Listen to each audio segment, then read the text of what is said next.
So for the next hour or so, I'm going to run with what I saw erupt on social media last night as news broke of Trump's diplomatic bust-up with Zelenskyy.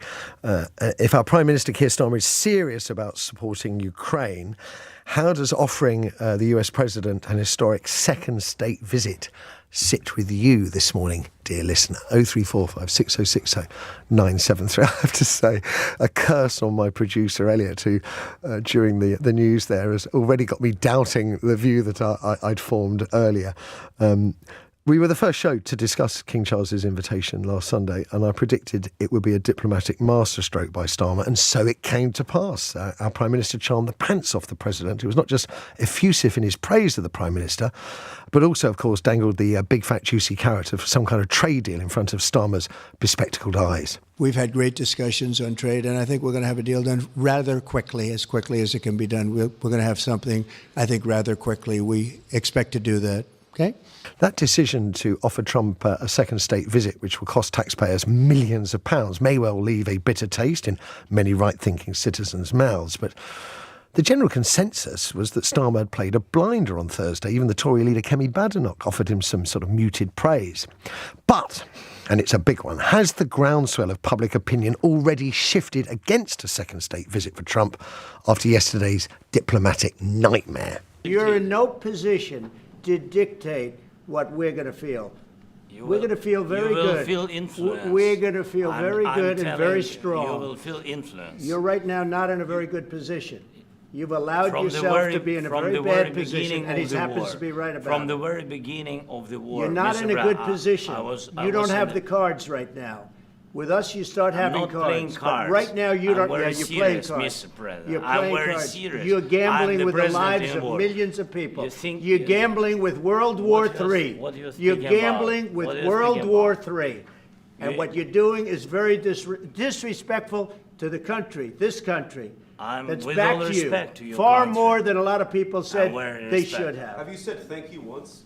A lot of times. No, in this even entire today, meeting, you said thank you. Even today. You went to Pennsylvania and campaigned for the opposition in October. Offer some words of appreciation for the United States of America and the president who's trying to save your country. Within seconds of the press conference collapsing in disarray, Trump announcing the bad-tempered farce making great TV, posters on social media were demanding the UK retracts its offer of a state visit to the president. One petition online is already demanding the invite is withdrawn. States, and I'm reading it out, the underpinning reason is the inappropriate conduct exhibited towards President Zelenskyy during a meeting in the Oval Office. The respect and dignity due to any visiting head of state were glaringly absent, contradicting norms of diplomatic communication and respect that the United Kingdom values deeply. Additionally, this incident underscores a pattern of concerning behaviour noted frequently during President Trump's tenure. This is not a matter of political divisibility, but rather of upholding the ideals of decorum, respect and diplomacy we as a nation strive to manifest. We therefore urge King Charles and the UK government to revoke this state invitation as a stand for respectful international relations. Now, we're going to talk about how Europe should respond to the overrun bust-up. The immediate response has been a rush of support, vocal support for Ukraine and its leader, including a pretty beige line from Starmer reaffirming his unwavering support for Ukraine. But I suppose that the trouble is for Sir Keir is how do you balance international outrage at Trump's treatment of Zelenskyy with the UK's craven desire for tariff-free trade with the US? Now, I may not be Mystic Meg, but I'm pretty confident any moves to withdraw a state visit invitation would spell curtains for even a partial trade deal with the United States of America. And I'm also mindful of what we just heard from Alexei Goncharenko, who was suggesting that as a result of the fallout yesterday, Zelenskyy is unlikely to be speaking directly to President Trump in the near future, and therefore maybe an intermediary was needed. And Goncharenko suggested that maybe Keir Starmer would be the right guy for that job. I certainly think he would be preferable to Goncharenko's other suggestion, Emmanuel Macron, more acceptable to Trump. Now, obviously, if that role was available for Starmer, rescinding an invite for a state visit wouldn't help. And then Elliot, as I said, he got into my head during the news and said, you know, we shouldn't rescind the invitation for Trump. We should use it to persuade the president to mend his ways, to address his behaviour yesterday. So if you like, it's not just more soft diplomacy, it's sort of soft-centred diplomacy, a hard edge around the soft inner.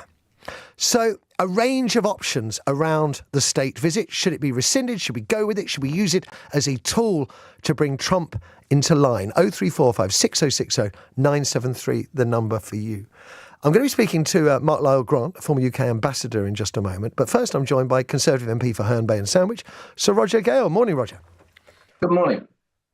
Well, before I get on to the meat here, just your reaction to that meeting yesterday in the Oval Office.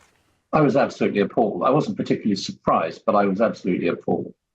I think Trump has once again revealed himself to be the narcissist and the bully that he indubitably is. Okay, so it was a shocking way to treat any guest at all. And by the by, his puppet, Vance, was unspeakable. Yes, I share your view on Vance. I mean, it was he just seemed to be like a stooge in the proceedings. So, the second state visit invitation, I mean, could it be rescinded? Should it be rescinded? His Majesty has been placed in a very, very difficult position indeed. Yes. Because effectively he's being used for political purposes in a way that I fully understand, and I understand the diplomacy. But the fact of the matter is, because of Trump's behavior in the White House yesterday, the king is now in a very difficult position. However, you've made some points, and I think your producer made some points about the potential effect of all of this. And downstream, there has to be a resolution. This state visit is very unlikely to take place this year. I understand that there are 3 already planned, and 4 would be one too many, particularly under these circumstances. So I suspect that what will happen will be that the can will be kicked very far down the road, and that arrangements for any such state visit will be heavily delayed, while diplomacy does its work, as indeed it is going to have to, because somehow the present situation is going to have to be resolved. I know Alexei Goncharenko very well indeed. He was a member of the Council of Europe when I was the leader of the UK delegation. And he's a good guy. I think he may well be right. I don't think that President Zelenskyy, who I regard as a man of immense courage, is in a position now to reopen those negotiations. If there is going to be a go-between, then the chemistry between Mr. Starmer, the Prime Minister of the United Kingdom, and the President of the United States is about as good, I suppose, as anybody's can be. And he might be the person to do it. I don't know. This is tangential, but I'd like to say it anyway, Roger. Over the years, there's probably very few things you and I would agree on politically, and yet it's quite noticeable at the moment that there is a coalescing effect that Donald Trump is having, that people from different sides, certainly here in the UK, appear to be thinking in a more singular, with a more singular mindset. Do you foresee that perhaps Trump might help bring Europe together, or bring us together with a unified vision on Ukraine, on the future of Europe? Europe has effectively stood alone before, and it may have to stand alone again. I've never had the dewy-eyed view that some hold of our relationship with the United States. And for this reason, sadly, I'm old enough to remember the Hungarian Revolution of 1956, which was incited by the United States, and then the United States walked away. Same thing happened in 1968 in Czechoslovakia.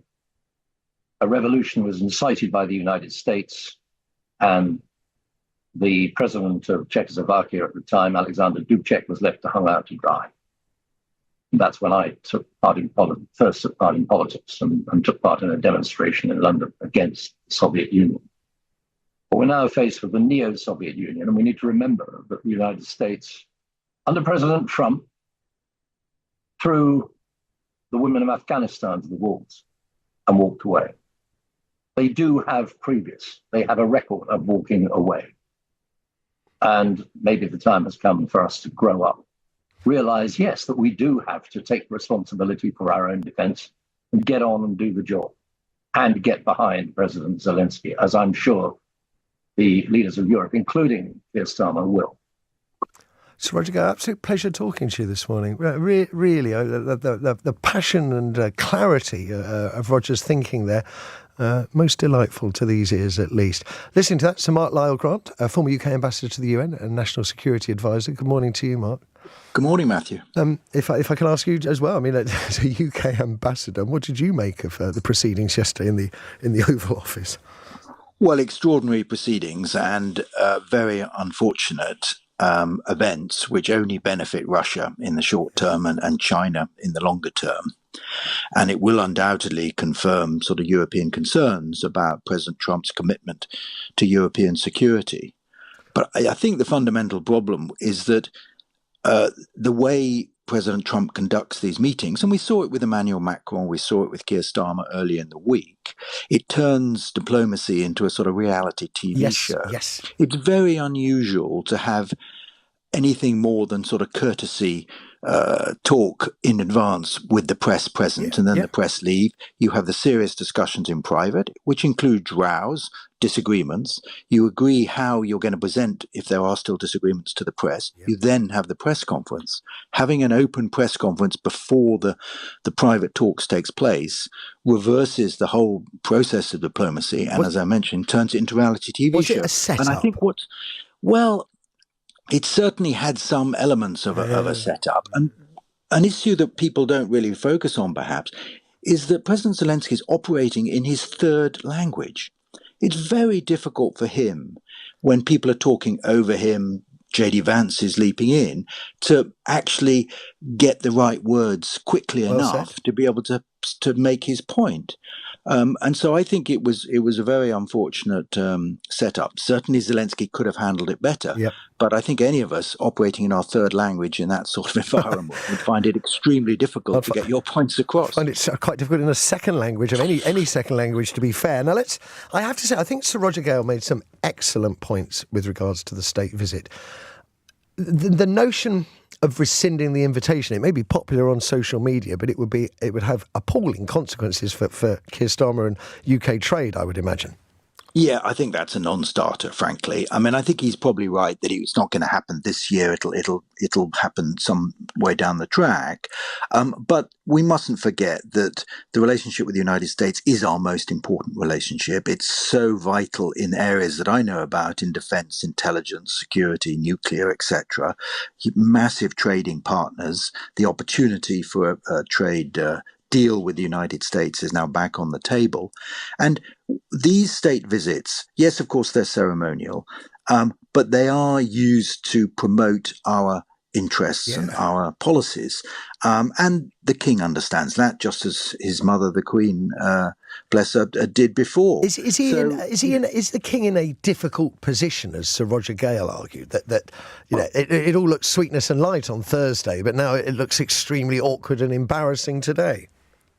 Well, yes, but I wouldn't think it'd be the first time that the royal family is in a slightly sort of awkward position. They have had to greet all sorts of undesirable people in the past. I remember President of Zimbabwe, President Mugabe came.